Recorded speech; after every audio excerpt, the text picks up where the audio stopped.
Eating Soup Alone is a podcast hosted by me, Christopher Crumley, and co-hosted by Nicholas Johnson. We try our best to ramble incoherently about a handful of movies at least once a week. Okay. You seen any good movie news lately? No. Nothing? Have you? You seen any average movie news lately? Marvel and Disney fired about 1,000 visual effects artists. Why so? Do you know? You have a scoop? Because they're a big business, and that's what you do when you own a big business. I don't know if we've talked about this. Perhaps we have, but this concerns film. Ben Affleck and his AI post-production product. Ew, no. You haven't heard of this? No. Google it real quick. This is going to blow your mind. But yeah, he's... this to me is not good. But it's something like... One of the services I think it provides is like immediate feedback on continuity or something. Like it should like ding you if it's like, oh, that person was holding a cigarette last shot. You know, that kind of a thing. Or like, the background looks different, you know. But, I'm talking out my ass. What do you got?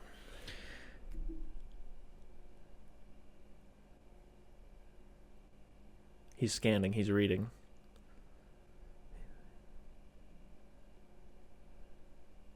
He's reading a lot. Interpositive develops AI tools designed to help filmmakers work more efficiently during post-production. The software can address continuity errors, enhance scenes, and streamline editing workflows. The technology, however, doesn't generate entirely new content or use footage without permission.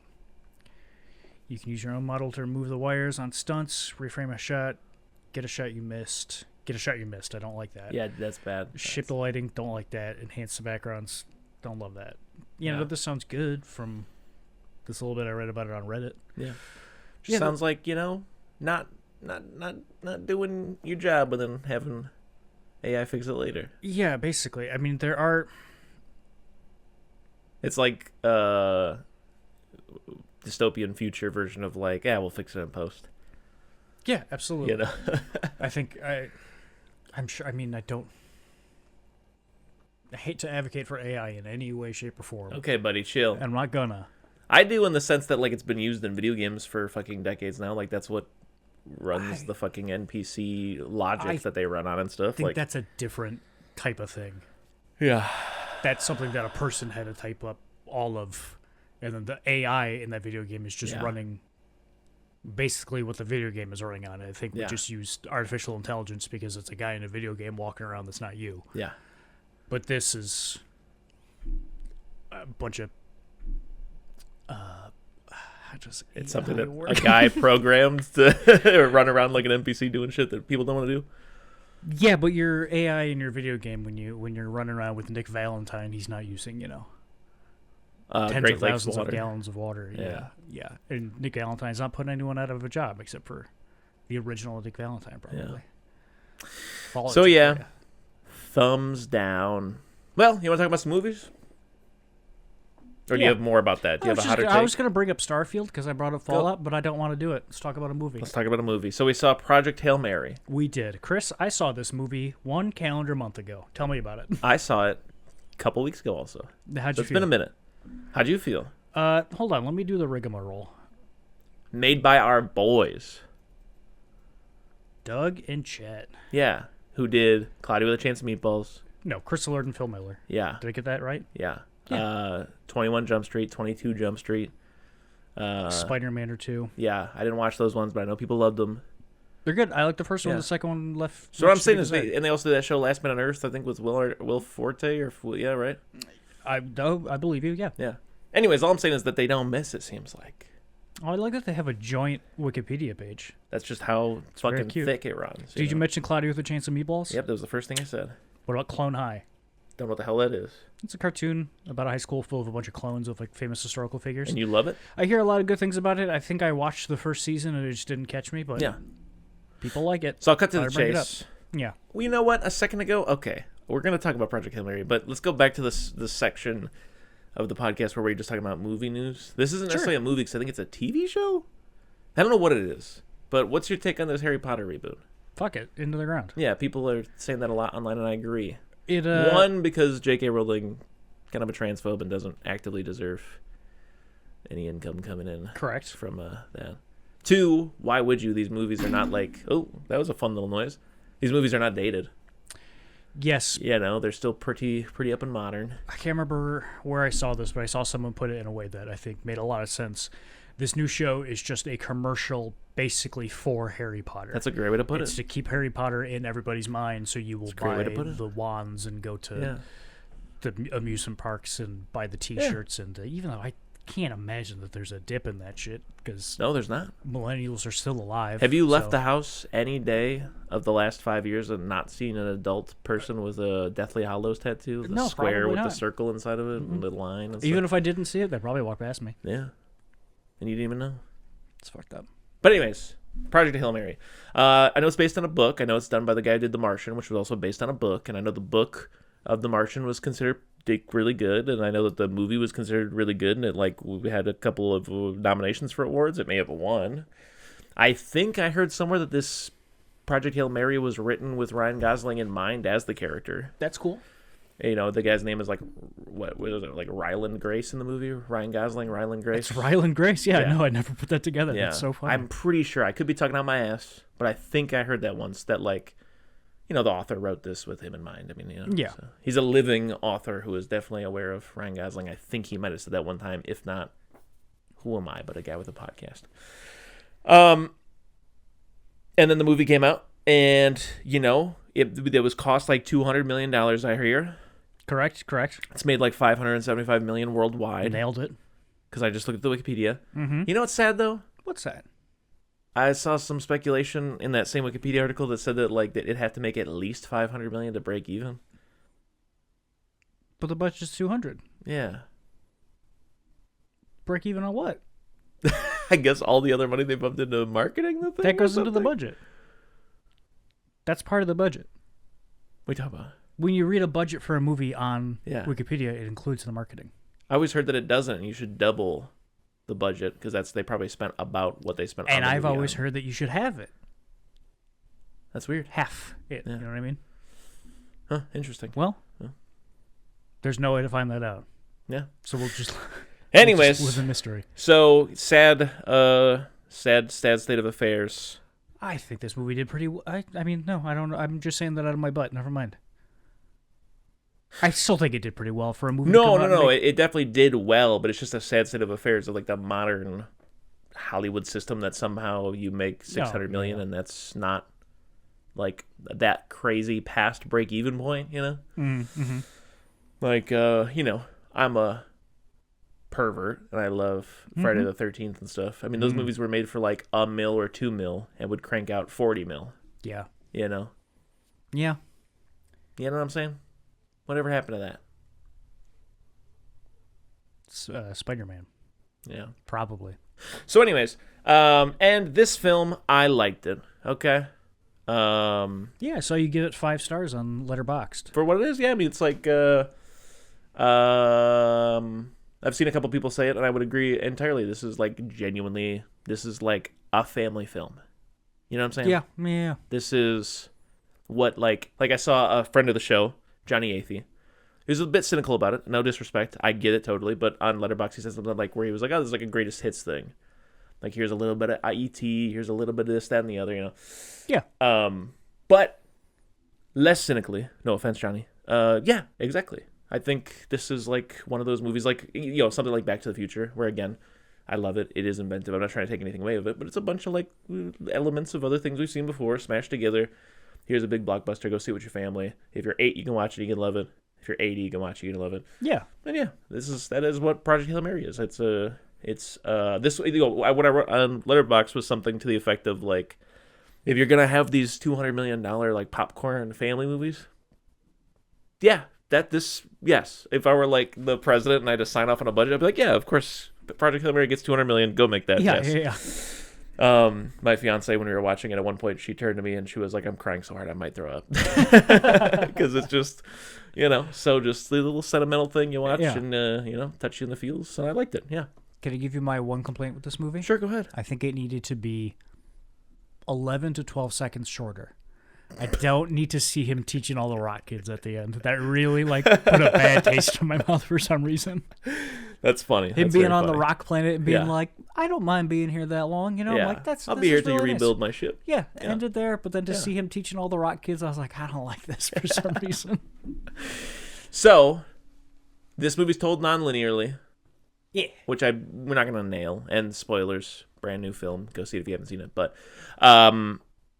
we cold open on Ryan Goss, and he is bearded, looking like Jesus, at least Western depictions of Jesus.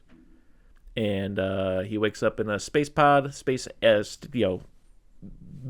fucking vestibule. What's a vehicle? Some sort of transport. Okay. Ship. Yeah, there you go. Ship was the word I was looking for. And there are other people in the ship, but they are dead. Long dead. They did not survive the Walt Disney situation they were in. Do you ever figure out why? I don't remember. No, just something went wrong at some point and they died. Gotcha. You know? Which is fine.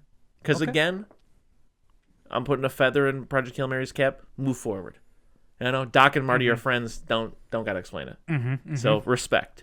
There's a couple of times that they do that where I'm just like, yeah, great. You know? Because like I saw one review where someone was saying like, for a second I thought I was gonna get a little too sciencey, and then they explained it, and I was like, no, I'm on board. And I was like, no, there was no point where I was worried it was gonna get too sciencey. They stay far away from science. This is a soft science film, which is great. Keep it moving. It's not about the science. It's about a man who has no connection to anything.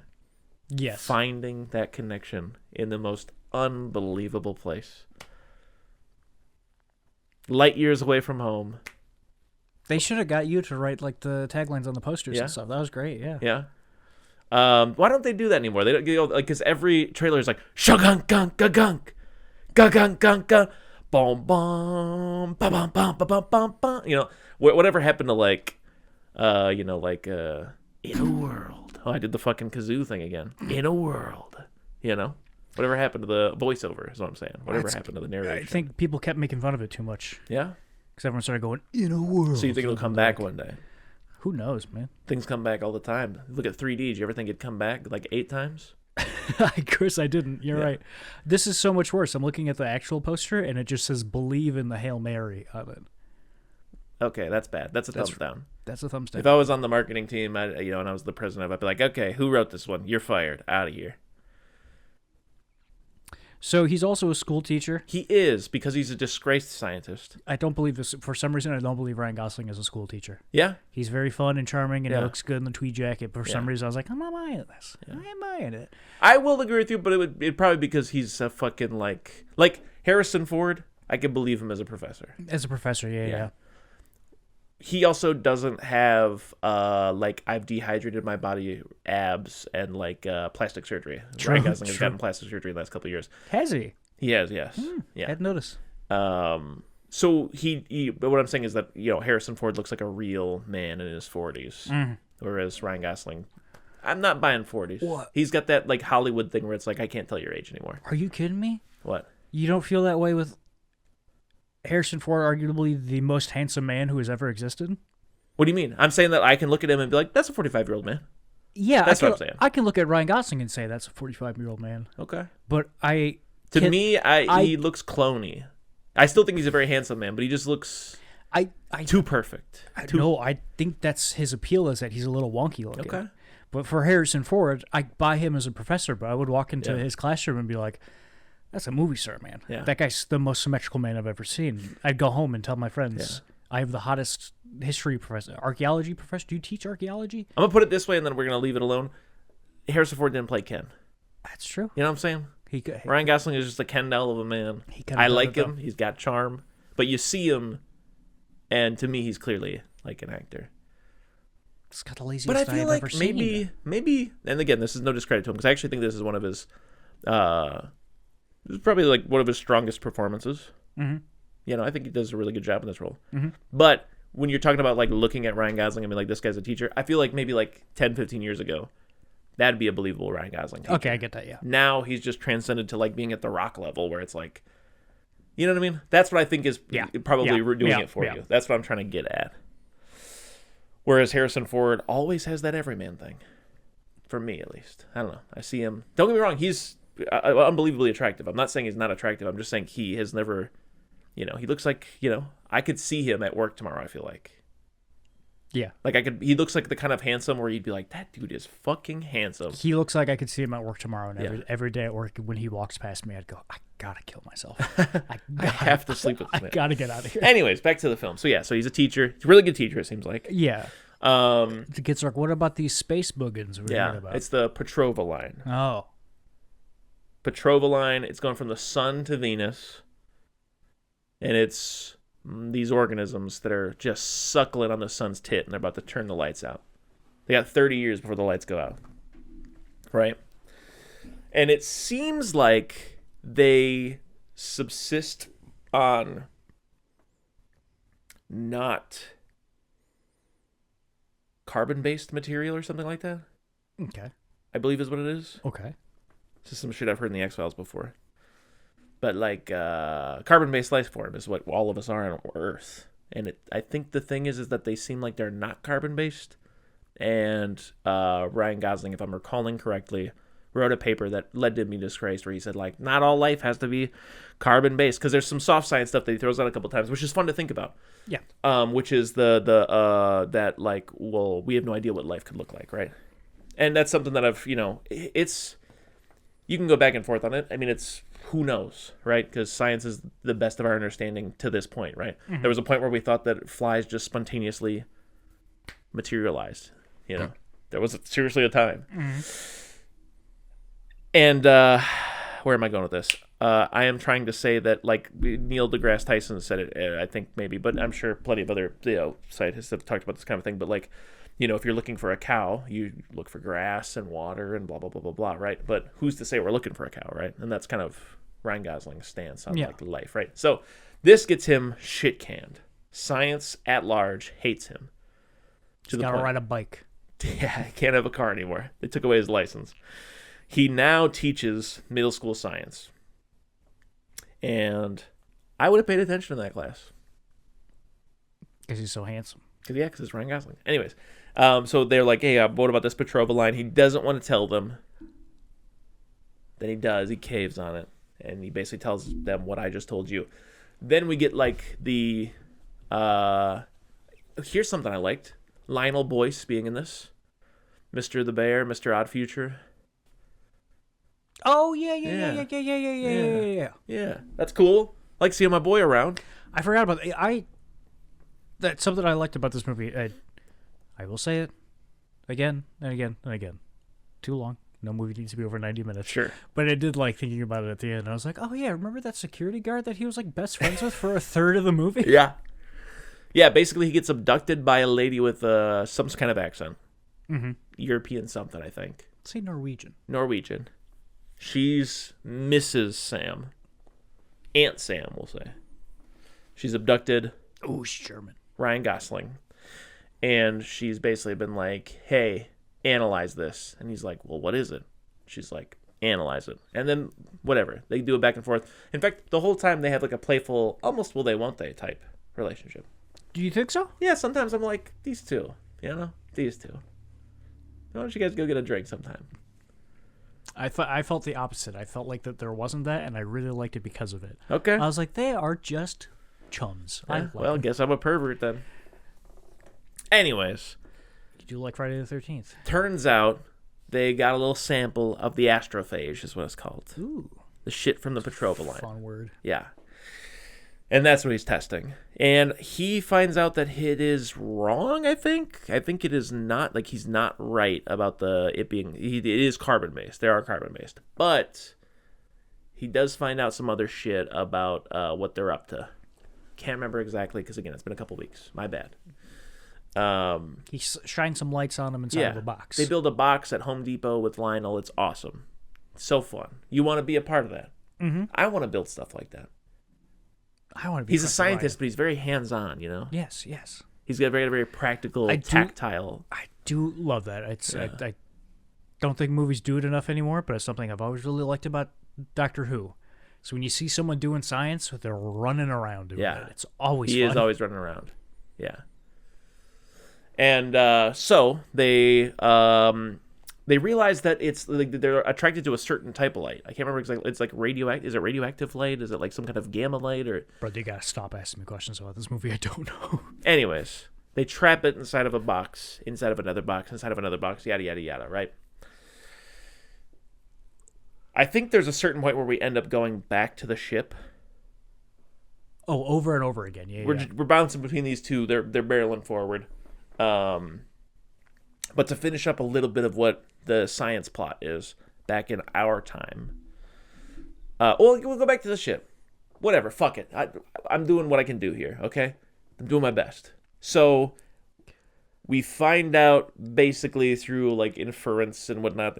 Project, Hail Mary is the like suicide mission to send some scientists and other shit to the nearest solar system's Petrova line to try to learn anything they can, as much as they can. Send it back. Probe it back. They don't have enough astrophage fuel to get back, though. So back on the ship, he wakes up. He's like getting his bearings. He has amnesia. He's like looking through people's pictures and stuff. I like this scene a lot. That's he's what like, really got me. Yeah, he's like looking at their pictures and he's like, I don't remember you, but you look like a very fun person. And every one of these pictures you're smiling and you probably had a... It's very touching. This is very good. It's really good. It's really, really good. Yeah. I like that a lot. Eventually, he finds a spaceship out there. Doesn't want to. Yeah. It finds him. Yeah. He runs away from it. It's very like 21 Jump Street, Cloudy with a Chance of Meatballs, like Yes. kind of chase scene with that situation, which was funny. They start shooting something very softly at the thing, and eventually he realizes, like, oh, I think it's trying to send me a message. So he gets all suited up, and he's a coward throughout the film. But again, this is a man who puts on a brave face even when he's scared. And he eventually goes out there, grabs it, and I can't remember what the first one was. Oh, I think the first one was like a diagram or some kind of like diorama. Yeah, he pokes it and it like spreads. It was the solar system of his, where he's from, like where Rocky's from. Yes, I believe so. Where they currently are right now. Oh, yeah. Then they send some shit back and forth. Then Rocky shoots a freaking tunnel over. I know that Ryan Gosling is amazed because it's made out of pure xenon, which is a gas, but it's solid. It's crazy. Eventually, he does venture over there, sees the little rock guy. I love the little rock guy. Like everybody. Love the little rock guy. Love Rocky. My favorite fun fact that everybody knows about this movie is that the voice of the rock guy is the guy who puppeted the rock guy. Okay. Because they were like looking for other people to do it, obviously. Yeah. And then after a while, they were like, well, these two are actually really fun together, like on set, and they improvise a lot together. So let's just make him the rock guy. Gotta shout out Drew Gooden on this one. The fucking review. I didn't, not the whole thing, because I didn't like the whole thing, but the beginning where he's like, I laughed, I cried, I fell in love with Rocky. I asked everyone at the theater if they had any information about the actor who played Rocky. They told me to sit back down, that he wasn't, quote, played by an actor, that he was just like a puppet or something. I was devastated. I threw my drink on the ground. Very funny. Yeah. So they interact. And this is another thing that people took great umbrage with, is the fact that, like, they work on a system of, like, Ryan Gosling's like, oh, he speaks through echolocation. I'm using my computer to, like, start mapping out words so we can, communicate. Yeah. Soft science that shit. Let's get past it. Flux capacitor. Yeah. Get to the part where the robot and the man, or the alien and the man are friends. Yeah, no, I'm fine with that. I definitely felt when that was happening, I was like, I feel like this would take years. Yeah. But as soon as he's like walking around with the laptop on his belt, I'm like, it's fine. Yeah. Great. Rocky's funny, walking around. The whole like, Grace is sad question. It's good. It's good. Question's funny. Yeah, good. They hang out. They bond. This is good. They try to work on science, but also sometimes they watch Rocky and they, watch fucking fireworks on their small version of Los Angeles' Spear. Oh, dude, I love when they go to the other, jumping ahead when they find that other planet or whatever, and he names it Adrian. Yeah. Oh, it's so cute. I love it. It's good. It's good. After his love, right? Didn't they name his love Adrian? Yeah. They get to know each other. One thing that stands out is there's a scene where doing some science together, Ryan Gosling gets very tired, and he's like, I gotta go to bed now, and Rocky freaks out because he doesn't know what sleep is. Like, to him, he thinks it's death.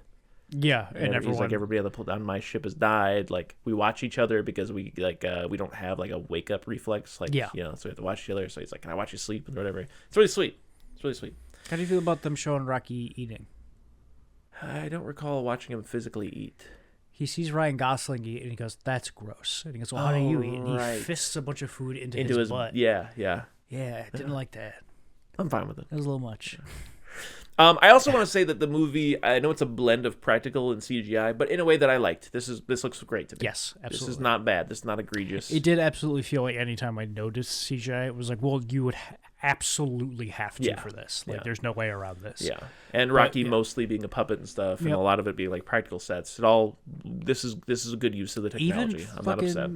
When they're on that planet and he turns the red vision on or whatever, and there's like all the like particle effects of the astrophage or whatever. You know what I'm talking about? Mm-hmm. That's all practical. Yeah, it's awesome. Yeah, I heard a lot of it was practical. Like it was awesome. Yeah. So they devise a plan that like involves... when he's just in the ship and when he's just like in the control center or whatever, I'm like, I want to push all of these buttons. Yeah, we'll say the command center. So it's got like a good like it looks like Cowboy Bebop or something. Like it just looks like there's a dog in my yard. Whose dog is this? That looks like the most cartoonish stray dog you've ever seen. It's like a fucking coyote. He does. The fuck is that? It looks like he's looking for a bone to gnaw on. Whose dog is that? Huh? I don't think we can continue till he's out of my line of sight. Oh, he's shitting big on your lawn, buddy. Come on, man. I gotta clean that up later. Whose fucking dog is this? Unfortunately, no one's. This is the world's dog. This is everybody's problem. He's still going, too. Wow, the Duke. Wow. Freedom, that's freedom. Okay, he didn't kick anything, so I think he just peed. Oh, thank the Lord. All right, dog science over. Back to movie We were science. talking about, so Rocky and Grace collaborate on a plan for them to like, because Rocky is a mechanical engineer. He just makes shit on the fly. It's great. It's a very talented man or thing. They're going to like dangle a ball and get like a little sample, right? They're flying by. They're getting a little dangle ball sample, right? But like Grace has to be outside of the rocket ship to do parts of it. It gets kind of crazy. And Ryan Gosling gets like knocked the fuck out, almost killed. And Rocky busts out of his little shell, basically almost sacrifices himself for Rocky. So sad. So scary. Crazy tearjerker. Oh my God, seeing Rocky skitter around in the fucking strobe light, that scared me. And then Ryan Gosling is all set up to like just rest and come to. And honestly, I thought Rocky was dead. Thought he was dead big time. I'm not upset that he didn't die because the movie's, but he finds Rocky. Rocky's real close to being dying, and this is the part that almost had me in tears when he's like, it's okay, like I'll watch you sleep or whatever. That kind of I was like, fuck you. Yeah, but he gets nursed back to health.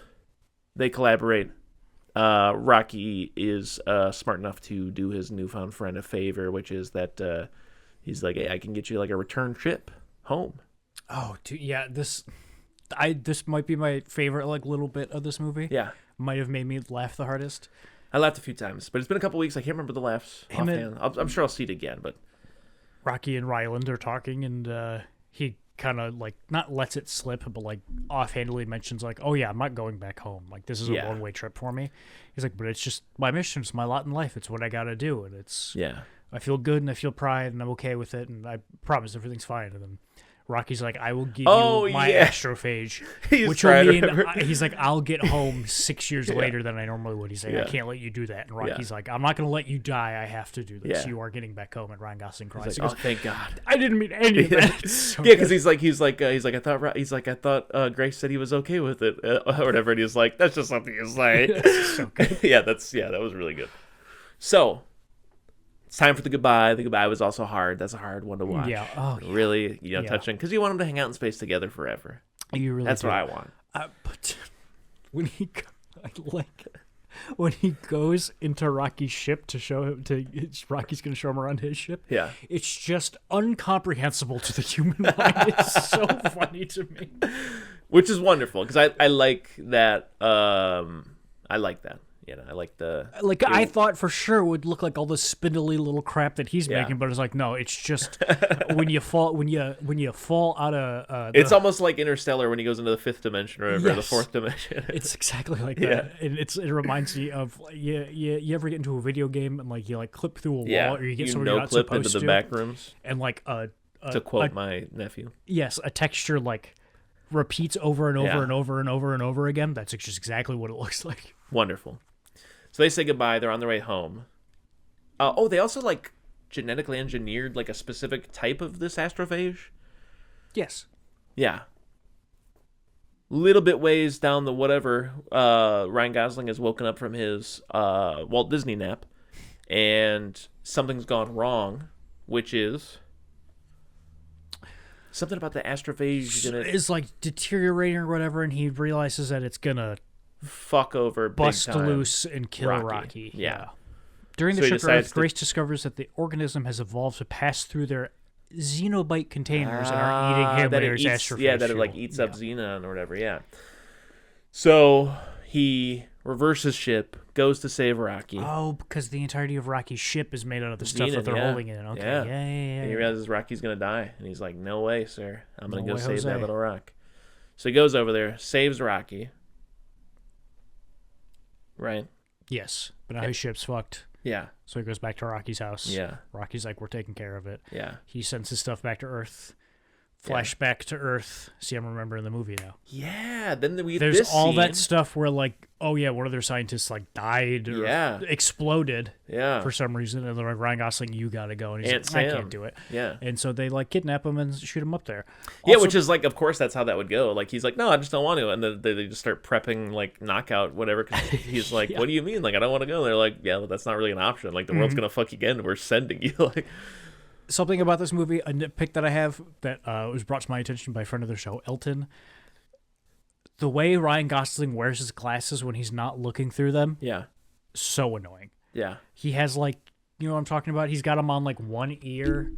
Like, oh, yeah. This. Yeah. And it's like, brother, you are just getting your chin all over your lenses and you're stretching them out. Like, fake glasses. No real glasses wearer would do that. Yeah. Yeah. I hear you. They wanted to quirk that white boy up, but they did. Yeah. And then he teaches a bunch of Little Rock kids. Yeah, because they like what's the term from Man of Steel? They terraform him a little fucking globe, a little terrarium of. He's like that guy from that book that you like, Slaughterhouse 5. Exactly, Billy Pilgrim. Yep. Yeah, they Billy Pilgrim him for a little bit until they can send him home because they're building him a little xenon ship that'll get him home. And that's film, baby. It was great. Yeah, like I said, I would just give it like I said. I mean, how do we grade on this? Oh yeah. Yeah, like a A, for being I'd give it a solid A-. Yeah. This is like I said, a film I'll probably see again, and I think it's just I mean, again, if I were like doing the tagline or whatever, but maybe like a little like I'm on the red carpet, I'm a marketing man, I got my marketing hat on. I would just say like, yeah, if you want to go see a popcorn, if you want to just go see a fun movie, yeah, a popcorn blockbuster that ain't a superhero in tights, then this is it. This is again, no disrespect to Marvel, but this is just a nice, in my opinion. Like I said a second ago, popcorn movie that's not fucking Marvel. Like, you just want to go see a fucking movie that's just like family, enjoy it, tug on your heartstrings a little. It's also like an action thing. You'll be thrilled a little bit, but there's no real danger. Do you want to see a handsome guy run around with a silly alien? Because here's how I'd sum up the film, right? Okay? Yeah, go for it. I've heard it a billion times. Not a billion times, but I've heard it a couple of times. People say, like, this is I needed this movie. Yeah. In this day and age, we needed this, okay? Yeah. You know what I'm saying? This is what we need, okay? So, love to Phil and Chris. Love to Rocky. Wouldn't it be great if that guy Phil's name was Nick? Yeah, wouldn't it be? That would have been. Yeah, one day we'll have a shared so much Wikipedia fun page. For this movie. I mean, for this podcast. Yeah.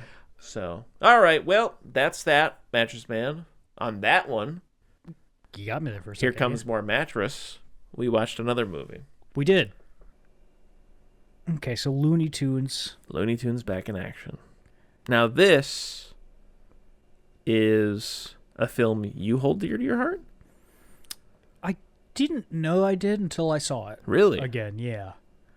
I remember watching it a lot as a kid, but when we watched it the other day... Yeah. I remember it being on Cartoon Network a few times. Yeah. I know I had it on DVD and I'd watched it a bunch. Okay. But this was like when we watched the original Spider-Man for this show. And being like, oh, I remember every second of this. Like, as it's happening, I'm like, oh, yeah, I know what's happening. I know what's going to happen. I know what's going to happen. It wasn't that way for me until we hit the Steve Martin stuff. And I was like, I've definitely fucking seen this. Yeah. That really stood out to me as a child.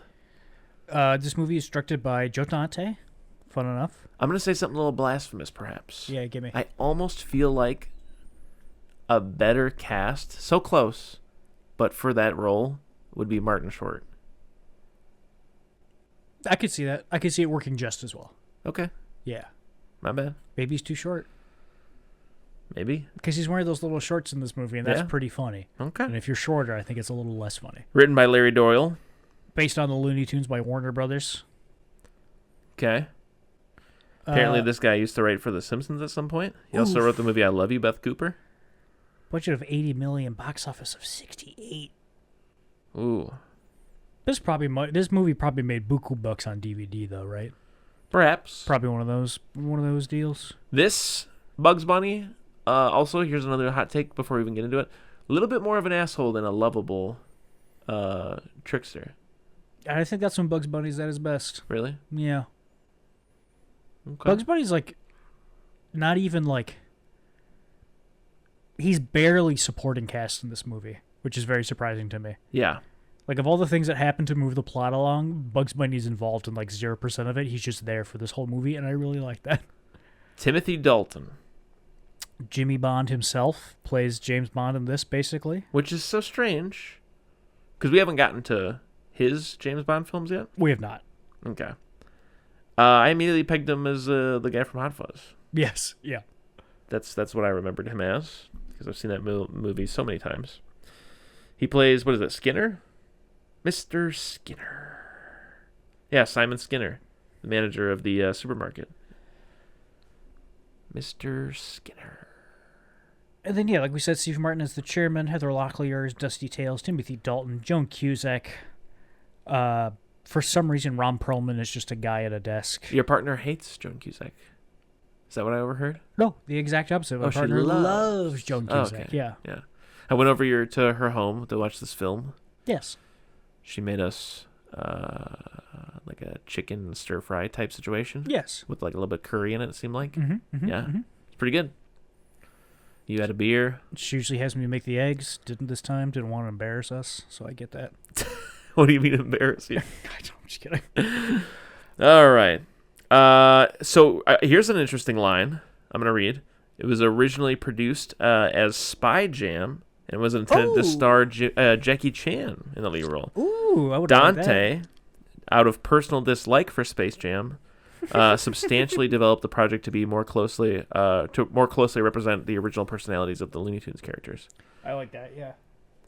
So I do like this movie better than Space Jam. I will say this also. I remember, yeah. Apparently, it says right here, Dante reportedly had no creative control on the project, and the final film became different from what he intended. It was the last project by Warner Brothers Feature Animation, and the final film scored by composer and Dante collaborator Jerry Goldsmith, who died 8 months following its release. Rest in peace. Anyways, you were saying? You remember liking this? You actually feel like you like this more than Space Jam? Yes, absolutely.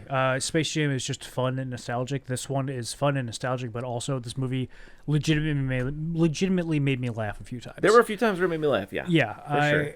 Chris, I love those goddamn Looney Tunes. You do love I feel like the I'm Looney saying Tunes. it all the time, but God, Yeah. these guys are so funny. So, Like, I'm looking at it right now. When they're at the board meeting and Daffy's trying to, like, sell himself to not get fired or whatever. yeah. And he's like jumping on the table or whatever. He's doing all the flips and stuff like that. He's like, "What has he got that I don't?" And it cuts to Bugs Bunny, and he's just got the Groucho Marx Yes. glasses on. Yeah. Yeah. That's really good. I actually wrote that down as one of the things I like. It's so good. I will say the first laugh this movie got for me is we cold open on Daffy and Bugs doing the Elmer Fudd routine, duck season, rabbit season. Hard cut. Daffy enters the real world, so does Bugs, a la Who Framed Roger Rabbit. Daffy is upset, feels like he's playing the second fiddle to Bugs, and yeah, they have this board meeting, right, that you're talking about. And the lady, who is the vice president of comedy, very funny. It's very funny. But it didn't fully get a laugh. I was just like, okay, that's funny. She's vice president of comedy. That's funny. Until they said that, she had a big hit with Lethal Weapon Babies. And Lethal Weapon Babies made me laugh. And then one of the Warner brothers, the two brothers Warner, there's actually two. They're so good. So funny. In real life, their names are Don Stanton and Dan Stanton. Yeah. One of them says, finally, a lethal weapon I can bring my whole family to. It's great. It's pretty good.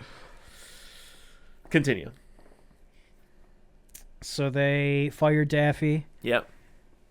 They go outside, see Brendan Fraser, who is a failing stuntman, but also a security guard at the Warner Brothers lot. Yeah. He chases Daffy Duck around for a while. Great. Hijinks ensue. They steal the Bat car. Roger Corman's really upset about it because he's apparently directing the new Batman movie, which is really funny. I really wish that would have happened. Rest in peace, Corman. Knock over the water tower. This gets Brendan Fraser fired. Bunch of waterfalls everywhere. We find out Brendan Fraser's dad is 007. Big movie star.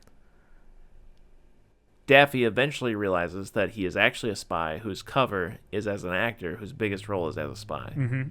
Love it. Yeah. Matthew Lillard shows up as himself. Love that. Good. Second time this movie made me really laugh. He's right after the Matthew Lillard thing. They're having the president of comedy and Bugs Bunny are having a talk at the table. And she's like, we need to pair you up with a hot young starlet or whatever. And Bugs Bunny puts on a dress. He goes, usually I play the damsel. Yeah. And she's like, that doesn't fly these days. Like, that's not funny anymore. There was a lot of PC talk in this about like things being PC or not PC. Yeah. And Bugs goes, lady, if you don't find a rabbit and a lipstick funny, you and I have nothing to talk about. And then Bugs Bunny, who is the realest dude in this movie, is just like, no, we got to get Daffy back. Yeah. Like, that's his whole thing. He's just like, it was really funny that you fired Daffy, but we should probably get Daffy back. Good. Funny. So, over to this. VP of comedy. She gets fired because the brothers Warner are like, hey, you fired our best duck, so you're fired. And she's like, oh, no. And they're like, okay, you have till Monday to get him back. Bugs Bunny sitting there and as the third Warner brother also made me laugh pretty good. Yeah, it's pretty good. So back home with the security guard, he realizes his dad is a spy and that he needs to go find the blue monkey or something, or the blue diamond, right? Yes, you got to go find a playing card from some lady in Vegas, so they go to Vegas. Before talking to his mom? Yes, right? Because right? Before talking to his mom. His mom? Yeah, his mom's Joan Cusack. Oh, yes. Yeah. Yes, this is way before that. They go to Vegas. Right, yeah. So they go there, they go to Yosemite Sam's place. There's the scene where they fall on the poker table, which is a bunch of dogs playing poker. That also made me laugh. It's great. Thumbs up. Continue. We get a cut to Acme headquarters, who are the bad guys of this movie, headed by Mr. Steve Martin, who is so good in this movie. The bit with the remotes got me every single time. It's very good. Yeah, I feel like that's such a very specific 2004 joke. But I know, like later on when it pays off by him being like, "This is the one that works." Yes, it's so good. It's good. His job basically is he just orders all the cartoons to beat up Bugs Bunny and Brendan Fraser. Also, I'm going to jump forward a little bit. I like that his plan is to use the blue diamond monkey thing to basically turn human beings into monkeys and then use the monkeys to build Acme products and then turn them back into humans and have the humans buy Acme products. I'm gonna skip right to the end. Yeah. The funniest part of this movie to me is after they deactivate the laser. Yeah. Steve Martin opens the door from his hiding shelter. He comes in and he goes, "So are you all monkeys yet?" Yeah. And then he gets blasted, turns into a monkey with glasses. Very funny. He screeches and runs away. It's good. Bugs Bunny does a psycho thing. They go to Vegas. Wait a second. There's the scene where the car, the pizza delivery gremlin, yes, falls apart into a million pieces. Made me laugh. So funny. There's also, they get chased by Yosemite Sam and a henchman guy. They stole Jeff Gordon's car. Yeah, there's that one line where she looks at Yosemite Sam's henchman and he's got a stick of dynamite. She's like, who has dynamite? Pretty good. Pretty good. Pretty good. Then there's that point, I think this happens here, or maybe it's later, I don't know, but I'm going to bring it up. But they're in the middle of potentially dying, and Daffy Duck calls his agent. He's like, sell my Warner Brothers stocks. I got an inside tip that Bugs Bunny is about to die. Yeah. Really good. Really good. And then there's that, oh yeah, I think it's the same scene. They're in the car, and the car's about to slam into the ground, and then they stop right before it, and Bugs Bunny goes, ran out of gas. So good. It's so good. Yeah. The car was taking them to Mother, because Daffy Duck said Mother. They are stuck in the desert. They're dying. And you know what? I love the Walmart product placement. Very funny. Very funny. Good. They go in, they get new clothes, they get refreshments. It's good. Thumbs up. Wile E. Coyote's out there trying to get them. Very funny. Wile E. Coyote, very funny. I love the bit where Steve Martin's trying to get him to smile bigger. Very good. Yeah. They go into Area 52 with a bunch of movie monsters in there. Right. I love this. Yeah. Love it. Joan Cusack. There's that. There's the one alien in here. He's like got a space helmet on, but he's like a white human face that's like all weird. Can we pause for a minute? Yeah. You can finish that thought, but I need to go back. You good? Yeah. Okay. I love all the Wile E. Coyote shit, and then it hard cuts to like the two leads talking, and just in the background you can see the explosion from the coyote. It's funny every time. It's so funny every time. Yeah. A bunch of actual movie monsters are in here. Them Doctor Who guys, Robbie the robot. There's the white-faced one that I was just talking about that scared me as a child, like to death. Yeah. And seeing it again at the ripe old age of 45 scared me again. I am 30 or 40 years old. Joan Cusack is great in this. She like just is pitch perfect. I mean, where's she been? That's a good question. Where's she been? She's been taking care of John. Where's John been? I don't know. Does he need care? Is his name even John? John Cusack, yeah. Yeah, John okay. and Joan. What are they up to? You looking it up? Yeah. Well, there's that one scene where James Bond has been tied to a bunch of dynamite in front of the train of death. Mm-hmm. And I like that whoever says it really delivers it straight. I don't think they say it in any kind of a funny way. They say that, like, the train of death, which is not good for your father. So funny. That's pretty good, yeah. Just trying to vamp for the Jamie pull that up that you're doing over there. The last thing she was in 2023. She was in Disney's Speedstorm, the video game where she voiced Jessie in Toy Story. From Toy Story. So I guess that's what she's doing now. She's Jessie from Toy Story, yeah, because they've been cranking a lot of those out. Yeah. They made 6 of them now? 5's about to come out. 5 of them, okay. They go to Paris. Oui. They go to Louvre. And at this point, I really like them trying to steal the Mona Lisa. The big, bald, muscular guy, that's Bill Goldberg. He is a very famous wrestler. I was going to say he should have been Stone Cold Steve Austin, but I didn't know it was Goldberg. He was WCW Stone Cold Steve Austin. That's a lot. That's what they compared him to. Good for him. Good for him. Now, he also famously ended Bret Hart's career by kicking him in the head and giving him a concussion. Ooh, goddamn.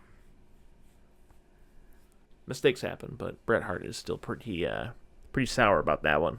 I would be too. You know, I was thinking about Gold Dust. I was like, no way, Gold Dust was in this movie. I remembered Pepe Le Pew being a much larger part of the Paris section, but then as the day went on, I remembered. I was just thinking about the video game. I played the shit out of the video game that came with this. Okay. And I always think about, there's like a section where you're jumping on balloons, and getting blasted up. Okay. As Daffy Duck. And he would just Didn't realize how dark it got in here. He would just over and over and over say, wow, this is bouncing faster than my last check. And anytime I hear somebody mention a bounce check, I think about Daffy Duck. It's good. All right. And what else you got for me? They leave from Paris. They go to Africa? Yeah, they go to Africa. They go to Africa, right. There's a big elephant there. Yes. They meet the old lady from next door. Yeah. And then she goes, just kidding, and she Sylvester unzips and it's him. And he unzips a bunch of times, and he's Michael Jordan, and it's really funny. Yeah, I enjoyed it. Yeah. They get the blue monkey, they bring it back, everyone comes a monkey, they go to space, they make everyone not a monkey, and then the movie's over, and it's just like, uh-oh, we are actually making a movie the whole time. Look, Brendan Fraser's actually here. Yeah, like Blazing Saddles. Like Blazing Saddles, you're right. And that's about it. That's really kind of it, yeah. Do you have any other notes that we missed? Not really. It was good. You know, Yeah. I'd say like C. For as much as I like this movie, I don't have a lot to say about it. No, I'm feeling a Unfortunately. C on it. It's just really funny. I'm gonna give it a B+. B plus. Okay. Well, Nick, I'm sure you've given this 2 weeks worth of thought. What do you want to watch next?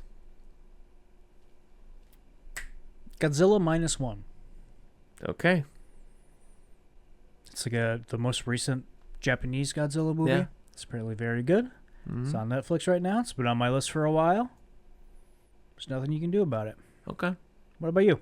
Godzilla, 1954. Really? Or 3. Perfect. 4? Is it 4 or 3? 1953? 1954. 1954. 54. I got it right. I second guessed myself. Beautiful. All right. Well, that's that, Mattress Man? Yeah, sure. Okay, fuck it.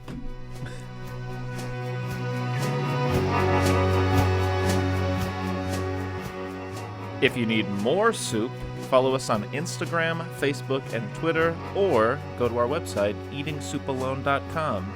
And until next time,